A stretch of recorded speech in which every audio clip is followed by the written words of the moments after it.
बाळा, ए ए बाळा. अरे, तू इथे आहेस होय?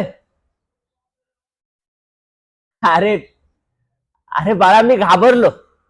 अ, तो तुझा मित्र सचिन बोलला की तुझा विषय गेला, आणि विषय गेल्यामुळे तू थोडासा डिप्रेस्ड आहेस. ऐक ना बाळा, तू बाळा, अरे, ही फक्त 12वी आहे रे बाळा. 12वीला फेल झालं म्हणजे आयुष्यामध्ये फेल नाही झालं. हा? तू जो तो आत्महत्येचा जो विचार करतोयस ना बाळा, हा हा, बाळा, तो विचार मनातून काढून टाक. अरे, अरे बाळा, तू तू तुझ्या बापाकडे बघ ना. तुझा बाप जन्मजात आंधळा, पण पण कधीच परिस्थिती समोर त्याने हार मानली नाही. अरे, अरे, त्याच्या पोटच्या 3-3 पोराला त्याने मोठमोठ्या हुद्द्यावर बसवलंय.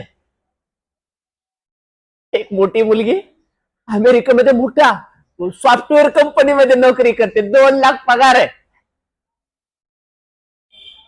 दुसरा मुलगा राजस्थानमध्ये कलेक्टर आहे एका जिल्ह्यात. आणि तू तू सगळ्यात छोटा.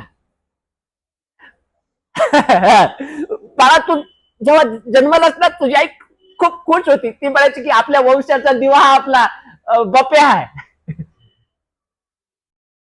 बाळा, हे तू फक्त परीक्षेमध्ये नापास झालाय. जीवनाच्या परीक्षेत आता तर तू कुठे सुरुवात केलीस. हा? आपल्या आंधळ्या बापाकडे बघून त्या आत्महत्येचा हा विचार आहे ना, विचार काढून टाक. हा? बाळा, ए बाळा, बाळा, तू बोलत का नाहीस? बाळा, ए ए बाळा.